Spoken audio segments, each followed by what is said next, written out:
Hi, Nina. We are so excited to have you on our show today. We are both so passionate about friendship, and we know how much friendship can enrich our lives on a daily basis. And we thought it would be great to have the friendship guru herself, AKA Dear Nina, on our show. So, Nina, I've known you for a number of years now through our children, and I actually grew up with your husband, Brian. Um, so it's just so funny, like how life ends up crossing in different ways. And, Nina, you're a member of ModernWell and a writing instructor there. And Stephanie and I are both members there. And it's a co working space that we all work out of. And we're just so happy to welcome you here today. Thanks so much for having me. We actually have a health connection too, Marnie, because we live so close to each other. We see each other walking a lot. Yes, I actually see you. I'm sitting in my office, which is up on the second level, and I see you with your phone in front of you. Like, I'm always like, is she FaceTiming or is she just holding the phone out while she's talking? But I always see you walking by when I'm working. It's pretty funny. That's funny. Yeah, sometimes I am FaceTiming my son who's abroad. And so we do the WhatsApp Oh, face thing. yeah. Well, in any case, before we dive into the interview, we would love for you to share what is one of your non negotiables to start out your day. A cup of coffee. There's no question. And I just started with the collagen stuff in it, the powder, and I probably should really ask the two of you if I should even be doing that. But I've watched enough videos and TikToks and been influenced by all the health people that that's going to help me somehow with my aging. And so I do that. But I have given up Splenda in that, but I did replace it with stevia.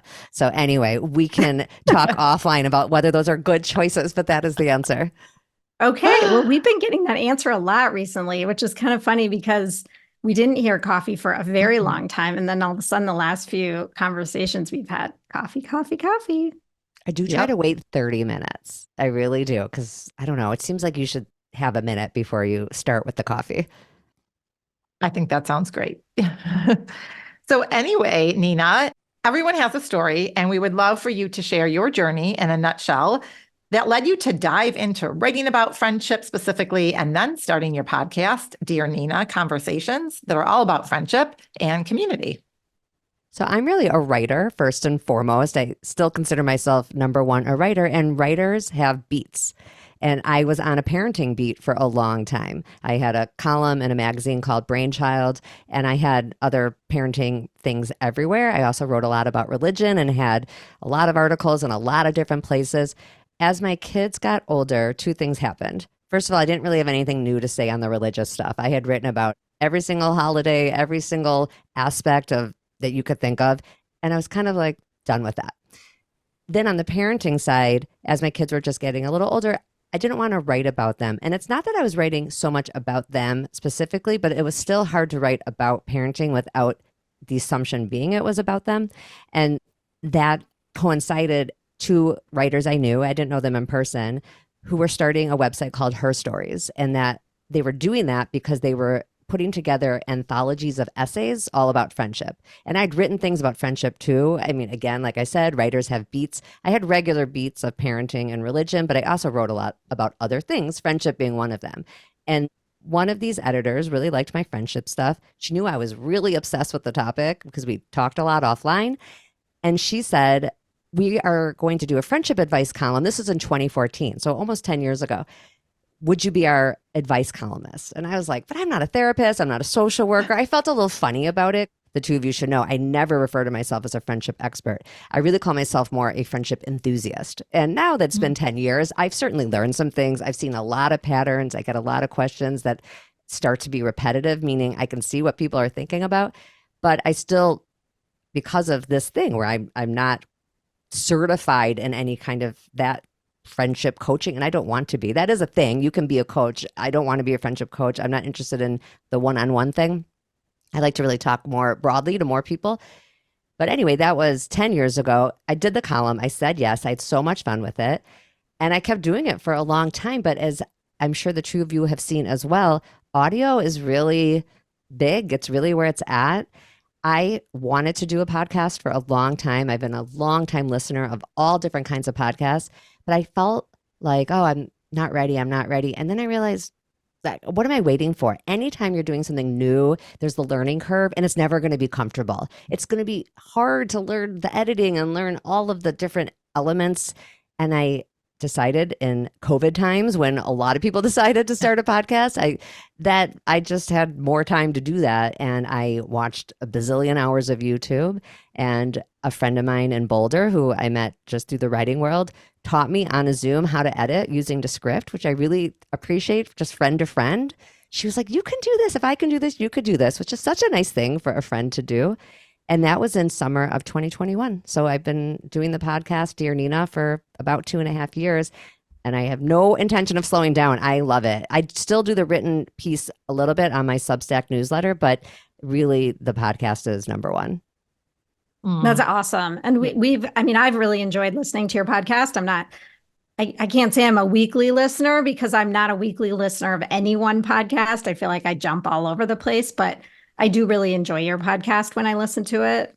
Thank you. And thinking about that, I know there's so much to cover, just talking about friendship. And I'm really curious, like, what is the number one friendship question that you tend to get over and over again?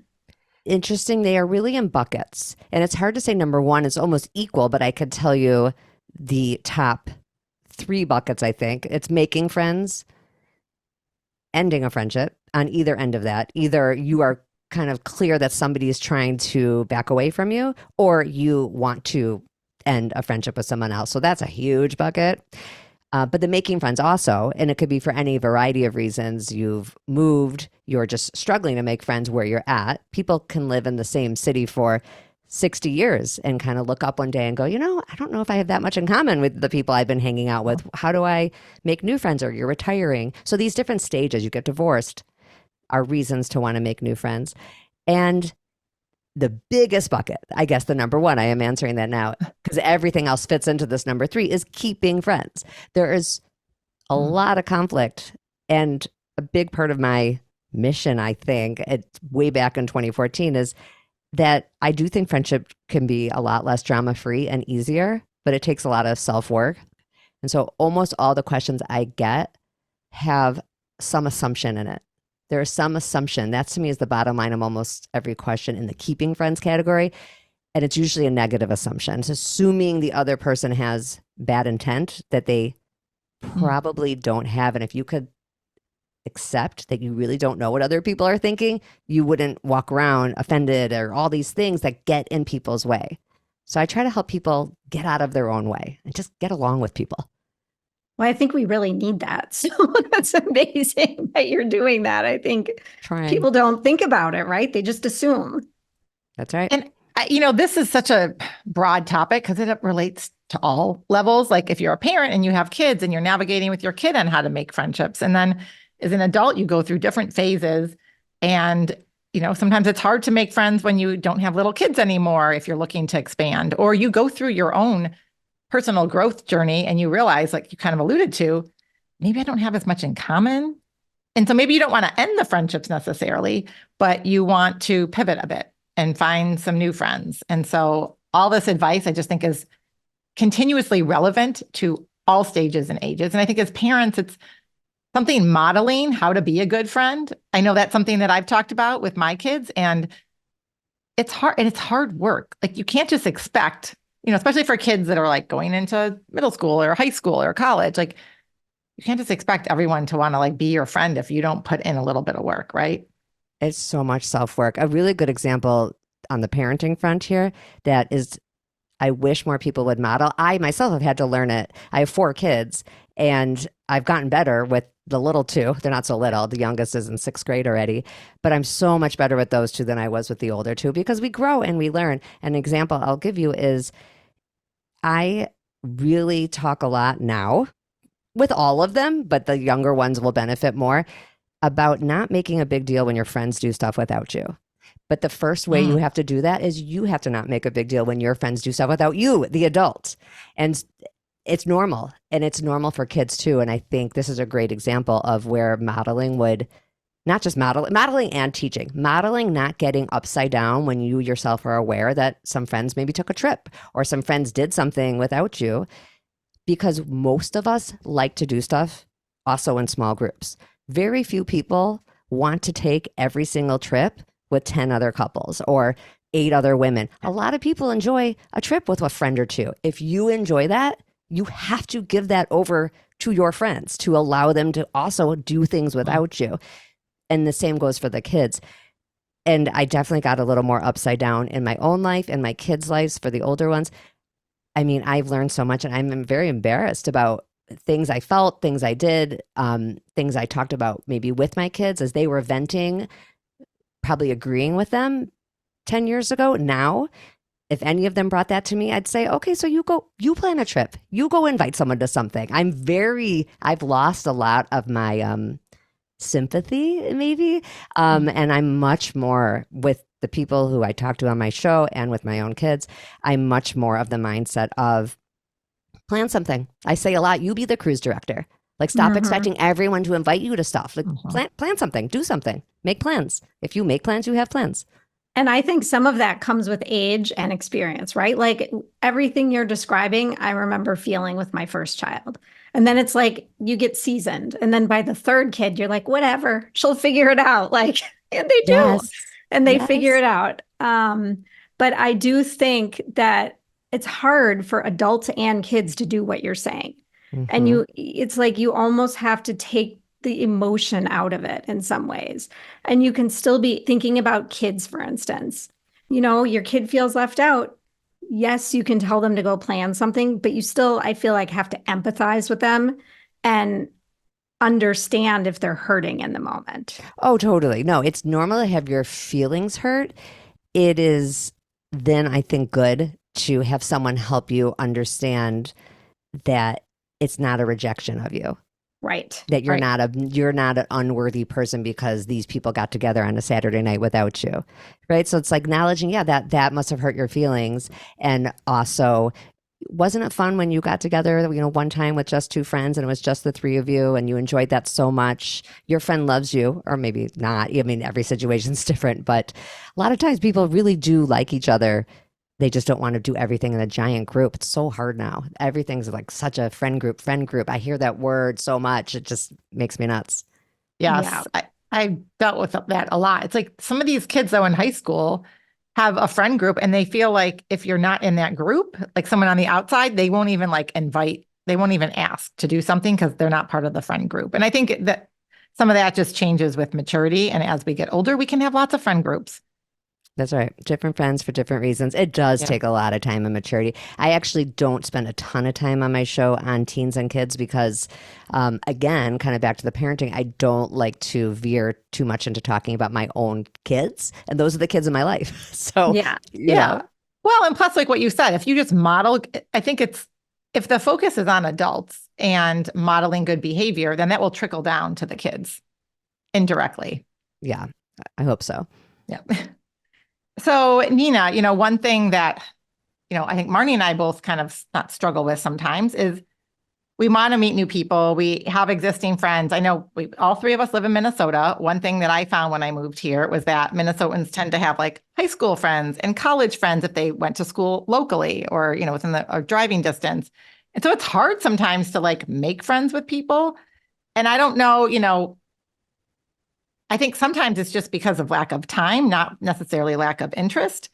But how can we like branch out maybe of our existing groups of friends? And maybe it's getting out of our comfort zone a little bit, but like reaching out to people who we've met maybe casually through other friends. And how do you kind of like bring them into your world?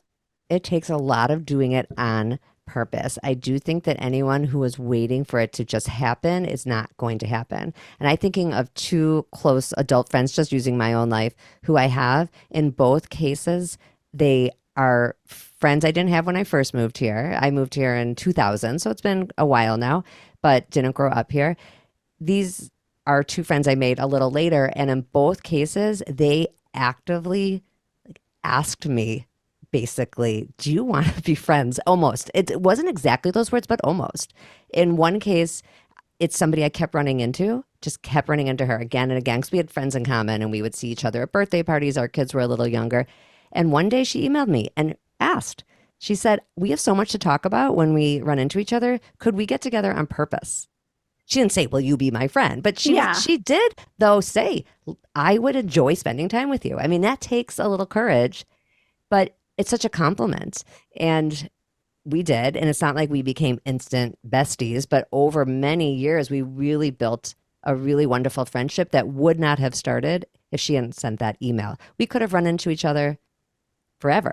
And there is a benefit in our lives to have friends that are very casual. The people you do run into, like we all are in the same co-working space, those are nice. That fills life out. There is a place, not just a place, that's actually an extremely important part of life. And it was what we were all missing in COVID, because you're really close friends during COVID. You still spoke to on the phone, hopefully, or, FaceTimed and did little Zoom parties and stuff. It was those outside, more casual friendships that we missed. And it really was a detriment to everybody's mental health. And so I like to actually encourage these casual relationships, but really more to your question on the close friends. Same thing in the second case, and that was in the past 5 years. Somebody also, I kept running to actually at ModernWell, I kept running into, we always had lots to talk about. And she kind of did the same thing where she texted me one day and was like, let's have lunch. I mean, it was, somebody has to do something. I really say that a lot. You have to change the venue of where you're getting together. So, or where you're running into someone. So if you see somebody at the gym and you just have good chemistry, good chemistry when you feel it. Yeah. It has to then move to text. Okay, so now you have each other's number. Now you're going to text for a little bit, but then it has to move off text back to in person. And same thing if you have a long distance friend that you met through podcasting or through the health world, or for me, through the writing world. If we don't move from writing the same comments on the same posts on social media to email, to then text, to then talking on the phone, it's just going to stay stagnant where it is. So that is my number one thing, is changing venues, not just literally the place, although like in the case of our co-working space, that is more literal. To leave the space together is huge, but even just taking it from running into each other to texting. And I don't love relationships to stay on text, but that change of venue just move things around a little, which is great. Well, and it's funny because you guys are both transplants, right? And I'm from here. And so I find, for me, my rut is that I do have friends from childhood and college, and a lot of them live here. And I tend to see them over and over again. And like 9 out of 10 times when I get together with someone new, I really, really enjoy myself. And I'm like, gosh, I want to get to know this person better. But then what ends up happening is time is limited, and I end up seeing the friends that I'm already super close to, and it's not a lot of work. And it's not that it's work to get to know someone new, but it is a little bit more, right? Like you have to put in a little bit more effort. And so for me, like it's important to me to meet new people and to branch out. And I just need to actively like push myself to do that, because it's very easy to get into my rut of my close friends. And I don't want to call them a rut, by the way, but you know what I'm saying. Comfortable. I would say like the comfort, yeah. The comfort of close friends. And thinking about someone like me and someone like Stephanie. What year did you move here, Stephanie? 2010. Yeah. So 10 years later than I did. I think, Marnie, this is in your defense. You will like this a lot. I think that there is an unnecessary vilification of people from Minnesota. And because I've been doing this for 10 years and I get questions from people all over the world, really, not just all over the country, people struggle to make friends as adults, no matter where they live. And I think people are so unfair to Minnesotans. It's when you're in a comfortable situation, it totally makes sense that time is limited and you have a family. And until the past handful of years, you had, several kids in the house and sports and plays. And you're like, I know how busy your kids are. Of course you're going to, and your career too, of course you're going to run out of time. And there is such a thing as spreading yourself too thin, and then everything feels kind of surface. And so it makes sense that you would have this place in your life for the comfortable friendships where you don't have to work so hard. And so what I would say to someone like Stephanie, or to myself, if I could go back in time to the year 2000, is to focus only on people who do have space, and not to vilify the people who don't. Because I think that's a mistake I made too when I moved here, is kind of so focused on the people who didn't have room, instead of just being like, okay, how would I feel if I was still in Chicago where I grew up? I would have my high school friends and I wouldn't be working so hard. And even now that I've lived here 20 some years with a lot of friends, I'm very lucky and I am always open to new friends, but not because I'm not from here, just because that's the kind of person I am, but doesn't mean I have infinite time. And so I do have that feeling sometimes like you must have being from here, which is a little bit of a worry when I feel that chemistry and I'm like, oh, but I'm not going to have time. I'm not going to be able to really do this friendship necessarily. We get limited. But I will say now that I only have one kid in the house, I feel like my world is opening up so much more. And I'm like, wow, I actually do have time now. And now it's just about effort, right? Like now I see that I have some time. I can actually call the whoever, Joe Schmo, that I was like, wow, I really like her. I really like him. And I want to get to know them better. And that feels good. I'm excited for that new stage. And I think one thing, just thinking back to if I had stayed where I grew up, my world is so much broader because I've moved around and I've had to meet people in different cities and multiple cities, and so I think with a more mature mindset, it's like, what are these people bringing and to me and adding and fulfilling my life versus just staying in a little bubble. And I think maybe that's, you have to be wanting to make the effort. Yes. But I don't know. I guess I just feel like I've benefited immensely by branching out and meeting people. Well, it's a social muscle. You've been forced to really exercise that social muscle that it does take a little work. It can get rusty for people. It can be uncomfortable to say to somebody, like people have said to me, and I've said to other people as well. I don't mean to make it sound like people are just like knocking down my door at all times to be friends. I have also reached out to other people for sure and been very proactive, but it does take a little bit of, like I said, courage to acknowledge to somebody, kind of no different than dating. I like you. I have a good feeling about you. I mean, that's hard. So before we change gears, Stephanie, I just want to say, so I met you, I don't know, 2017 or something. I feel like you have a million friends here. So I think you're doing just fine. Just so you know, I've met a lot of your friends. They're all really nice. And I feel blessed. But it is work. Yeah. I'm thinking that we should change gears and talk about couples, because couple friendships are so different from like your girlfriends, right? Mm-hmm. And I feel like, I'm moving closer to the empty nester phase. Stephanie, you're a few years, but you guys are both a few years behind me. Yeah. But a lot of people in our circles are moving into the empty nester phase. And I feel like it becomes even more important to develop those couple friendships, right?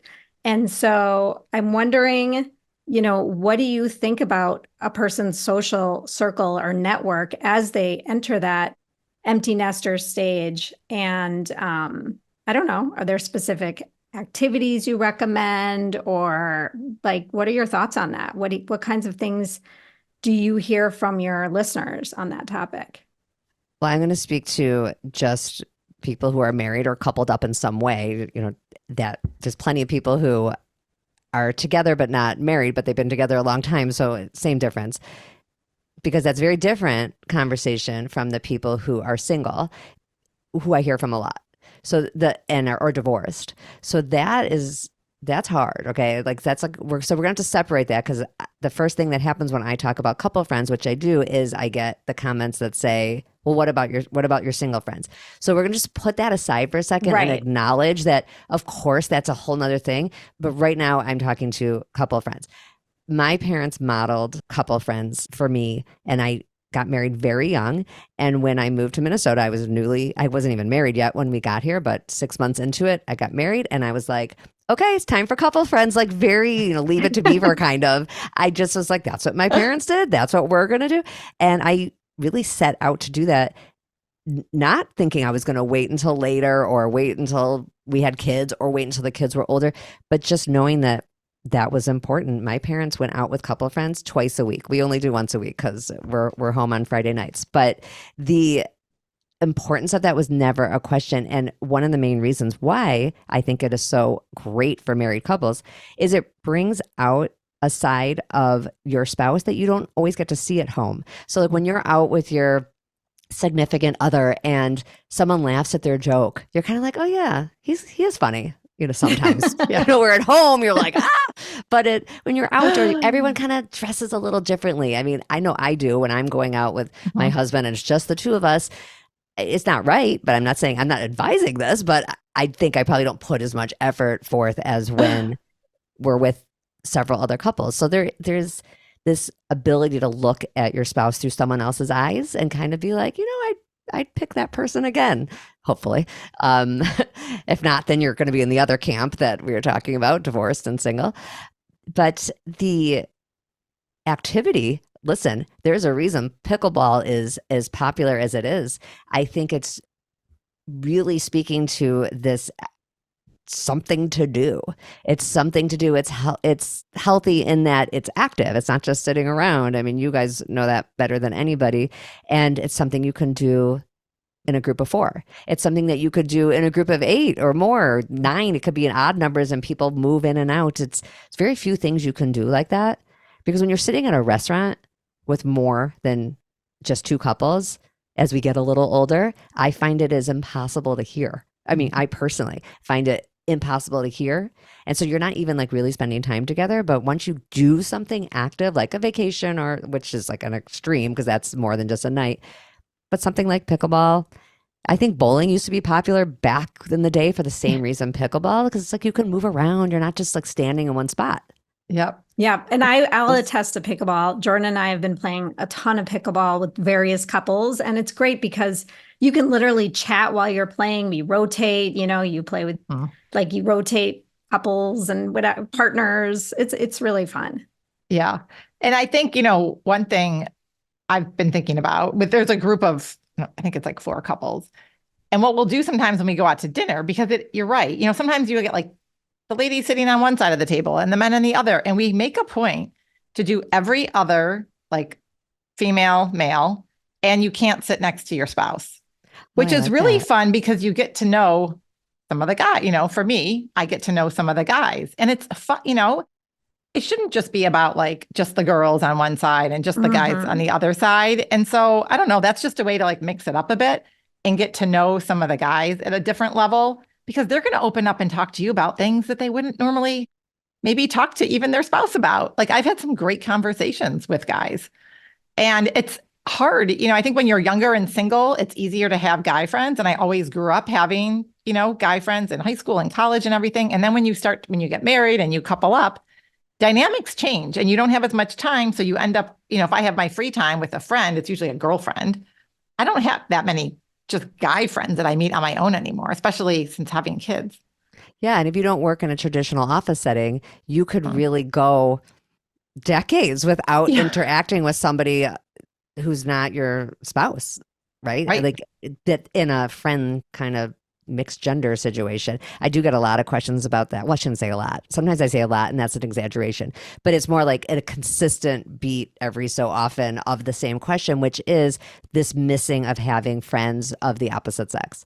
So that is hard if you're not in an office. Like think about that. Work friends is kind of the only place that you're going to encounter that unless you're out there actively making friends of the opposite sex when you're married. I mean, that's not my department. I'm not like a romance dating person, but it's kind of red flag on that, I think. Well, it makes me think of when Harry met Sally, when I believe was it Sally that said that girls, or was it Harry? I can't remember which one, but that girls and guys cannot be friends because there's always... I think Harry in the movie kind of sets out to disprove him, except he ends up being kind of right. Yeah. So anyway, I always think about that, but I think girls and guys can be friends personally. Yeah. But kind of to Stephanie's point, it's a little safer and easier within this sort of realm of couple friends. Yes. So any other activities? I mean, I love pickleball too. And for all those reasons, any other activities that you suggest or have noticed that are good for that couple activity without, something aside from dinner? I mean, maybe like a concert but that's not as easy to do. Something I love to do when the time is right and it's the right season for it is a walk around the lake. So we are lucky to have that in Minneapolis. We have, lakes near our houses where you can walk 3 miles. This is best with one other couple. Now, I will kind of relate it to our last conversation.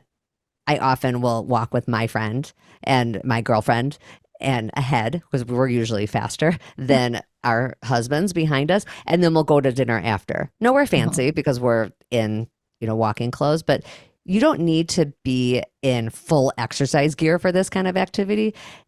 I think this is probably advice you have covered on your podcast before, but it's probably why you see me walking in the neighborhood so much, Marnie, and I see you too, is like, I'm not always out there for an hour. I might just be taking a call. Actually, a lot of times I will take a call on foot. It doesn't have to, it could be 15 minutes. But so my point is you can just be in like jeans and sneakers or whatever, normal clothes, as long as you have the right shoes. And you can go on. It doesn't have to be an exercise walk where you're like getting your heart rate up, but just a walk. Maybe it's 30 minutes and then to dinner. I think that's so fun. It mixes it up. I love that. Or biking too. You could bike somewhere, just a mile or two away even. Yeah.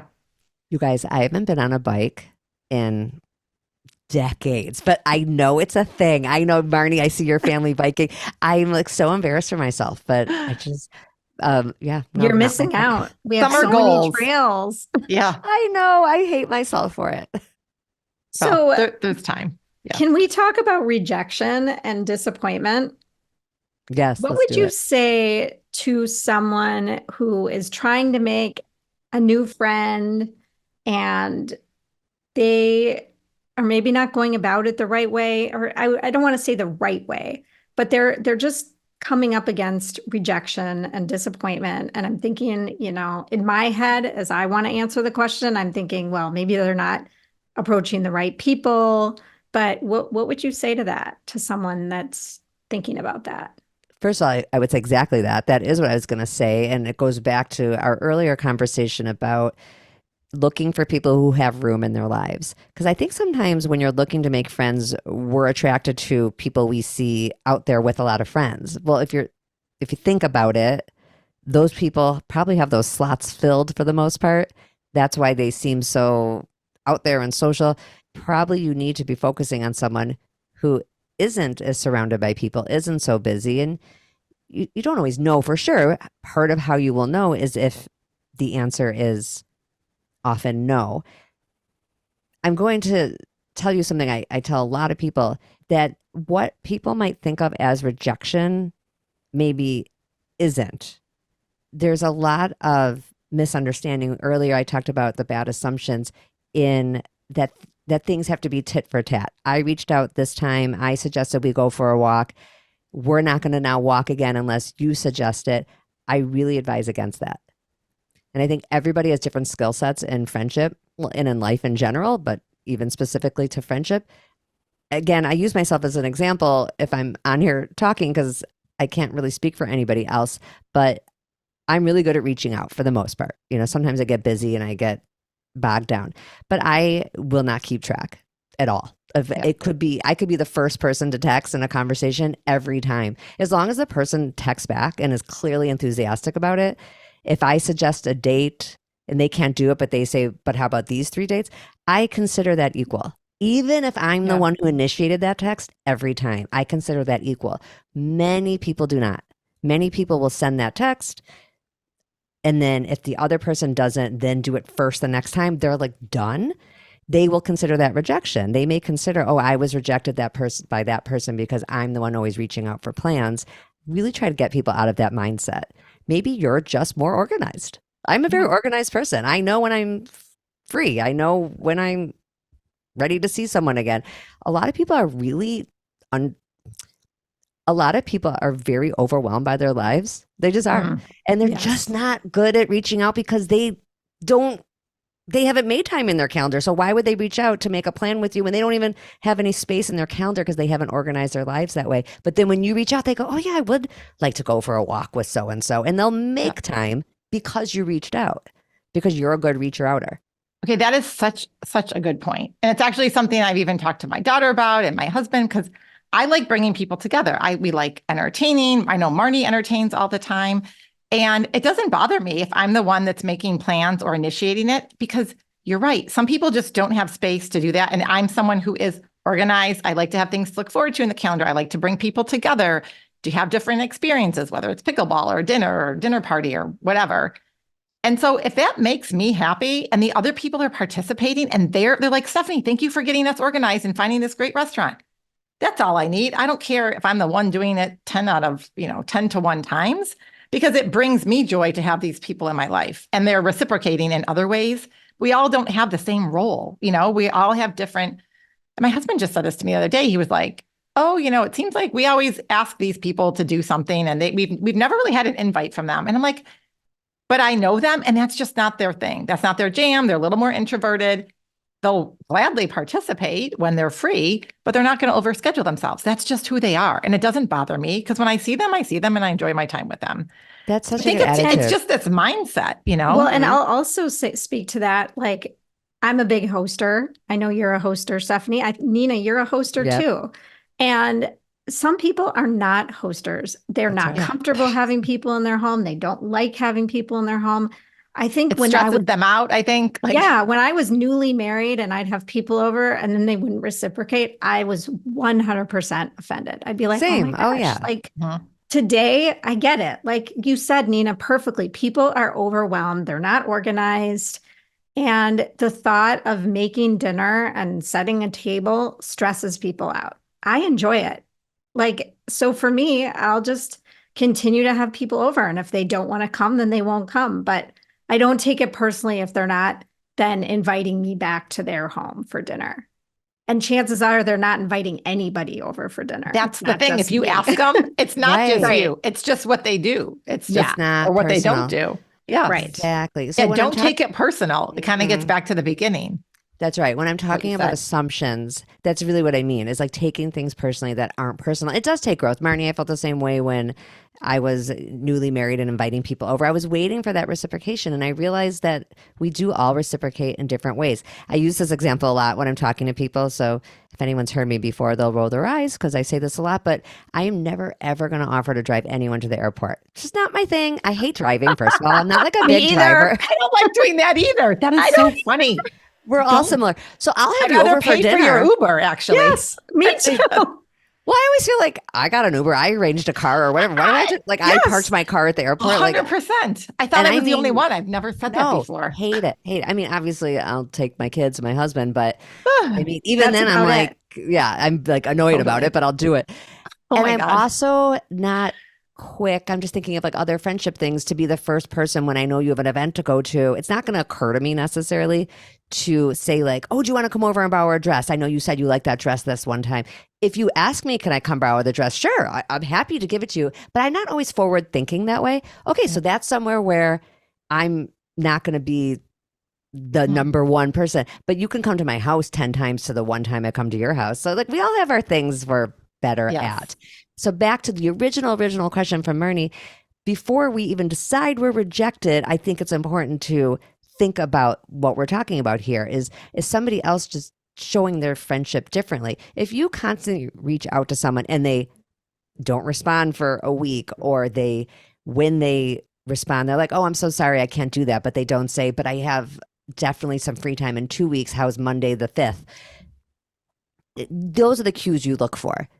But I think a lot of people are seeing rejection where it doesn't exist, taking it personally when it's just life, it's just busyness. And on that note, if someone just isn't reciprocating at all, or isn't offering any other time or space, and it's clear, at some point you just have to decide the stars aren't aligned. This is life presenting me with a situation and I need to kind of move on, or it wasn't meant to be. At least not now, and not that it never will meant to be. Like I've had this conversation with my daughter. I don't think you're never going to be friends again with this person, but right now it's just not aligned, right? It's hard because you get your feelings hurt, right? And it's hard not to take it personally. I'm going to say something, and it reminds me of the conversation we were having about the kids too, and the teens, and the being left out. And this is hard for people to hear and take. People will get their feelings hurt. People do get their feelings hurt, period. And there's no way to avoid it. Like, I think we work really hard to make sure our kids never have their feelings hurt, that we ourselves don't have to ever feel bad. And I would love for the message to be out there that we will get our feelings hurt, our kids will get our feelings hurt, and we'll be okay. We will be okay. You move on to some, like you said, move on. Move on, even though your feelings are a little hurt, even though it makes it hard to maybe reach out to the next person because you felt that sense of rejection. Nobody can have the right chemistry with every person. And chemistry is its own topic, by the way. I mean, it's its own thing. There are studies on it. There are things that make you click with somebody that you can study. Like, a little example would be like proximity, just being in a space where it's easy to get together. It's why people in college and at camp, make these bonds so quickly. I mean, you might not have that much in common, but you are near each other. And so the ease of it counts for something.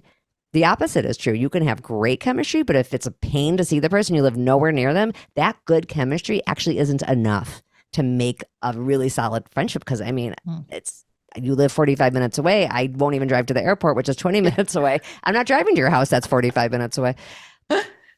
I just want to say, like, for when you get your feelings hurt, I think when you start to hold a grudge against someone that hurt your feelings or hurt your kid or whatever, that's actually not good for you and your own body. And when you're holding like anger or hurt or whatever it is inside of you, and people can kind of clench up or tense up, or they see the person and it's awkward and uncomfortable.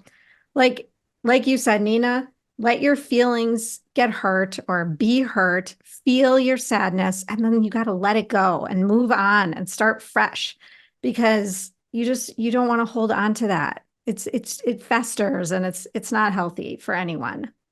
That is so true. People give themselves so much more room, so much more grace than they actually give other people. And taking this rejection of friendship thing as a good example, we all meet so many people in our lives, and not a single one of us could have all of them as good friends. We can't even have them all as casual friends. It's impossible. And we know that doesn't mean we think this other person's terrible. We know that it's because we're busy, and it's because we already have a lot of friends, or we just started a new job, or we're about to move in a year and we just don't even want to fathom like having more people to say goodbye to. There's all different kinds of reasons. We know our own reasons. And then we assume that other person just hates us or is a bad person, or I would love to see more people give the same room to others that they give to themselves. I know people are also hard on themselves, and I'm sure you hear from a lot of people who are very hard on themselves, but this is connected to the hurt feelings thing. I think, yes, accept that your feelings will get hurt, but also like a little bit of a thicker skin, that just like sometimes the chemistry is not there for nothing personal or just circumstantial. That is true for everyone else. It is true for everyone else. I would agree. That's just great advice. And Lena, I feel like we could have you back on to talk about so many other things. Like you just talked about like chemistry and all. But as we start to kind of wrap up this conversation, do you have any, personal advice or personal anecdotes or success stories about making new friends that you want to like leave our listeners with to inspire them or encourage them, regardless of what their age is or where they are in their life? Yes, I'm going to take that on in 1 second. I want to respond quickly to what Marnie said about the holding the anger in your body. So true. And it's a reason why friendship is actually, and not just friendship, but just social connections in general. Like I said, well, it's all in the bucket of friendship, but close friendship and casual friendship are so important for your health, because it is true. They have studies that show that your stress level goes down when you have someone to confide in. And that the not having somebody close in your life, or having these feelings like Marnie was talking about, just like the anger and the stuff, that feeling of rejection that you hold in your body, and you really like the clenching, all that, blood pressure goes up. It's for real. They say it is as bad as having 20 cigarettes a day, maybe worse. I think the study they looked at 308,000 people, and the health factors of people who did not have someone close in their life were like being full-time smokers. And It's a real thing. That's crazy. A real thing for your physical health, having people that you feel are a joyful part of your social life. So speaking to now what Stephanie said about what can you do to make new friends, no matter what stage of life you're in, I think trying something new is huge, especially with other people who are new at it. So I'll give you an example from my life.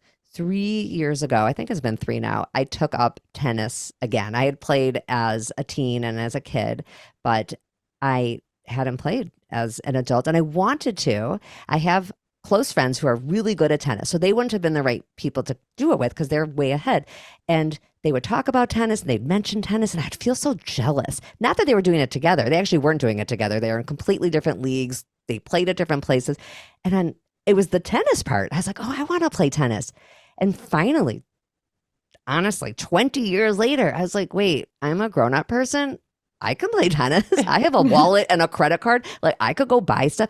Those little pieces of it were an impediment. I'm like, oh, I had to buy new shoes and a new racket. Finally, it was like starting the podcast. You just you push it off, you push it off, you push it off.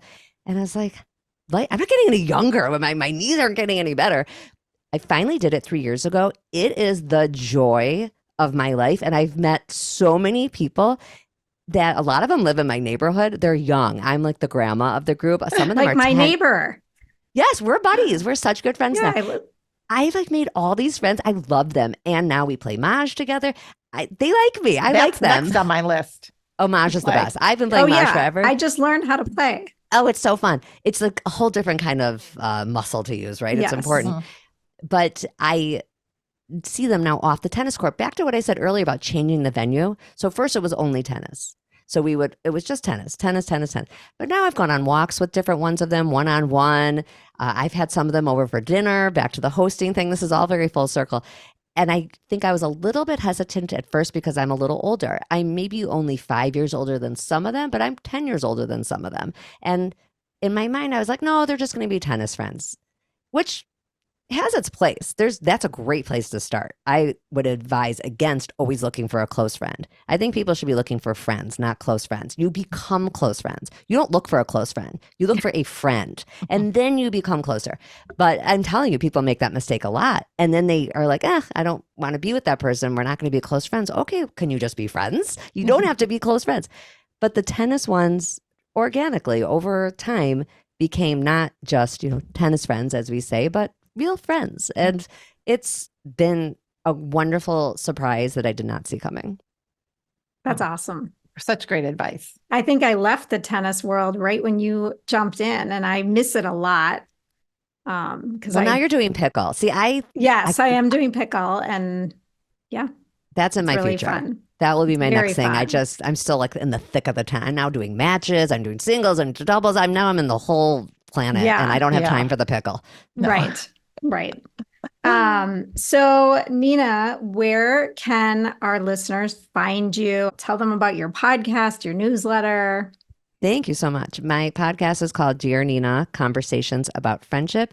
And my newsletter, which is on Substack, which so many people's newsletters are on. Sometimes people are very confused about Substack. It's just a website that houses your newsletter, but it connects you to other people on that website. And that is also Conversations About Friendship. So that one's called Conversations About Friendship, but everything is on ninabadzin.com. I'm doing a lot of TikTok now. God help me. I mean, I'm sure the kids are like just dying a slow death seeing me on there, but I'm doing it. You come up on my For You page. I'm sorry. I try not to go on TikTok very often, but I have a child who makes TikToks and I like to watch her TikToks. So I'll go on it every so often. And you always come up when I go on it. Learn so much friendship content from TikTok. I'm glad I'm on there. And part of being on there is making the content yourself. But yeah, Instagram, all the stuff. It's all there. Awesome. And we'll link all that up in the show notes. So Nina, one final question that we love to ask all of our guests is, what does the art of living well mean to you? Well, you're not going to be surprised by my answer. It is having these quality friendships and connections. I end my podcast every single time with the same expression, and I believe it very deeply. And it is that when our friendships are going well, we are happier all around. And it really is true, because when you are having strife with your friends, or you're lonely, or you feel you have no one that you're getting along with, you're pretty unhappy.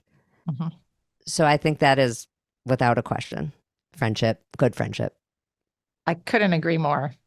Me too. I love that Yes. quote.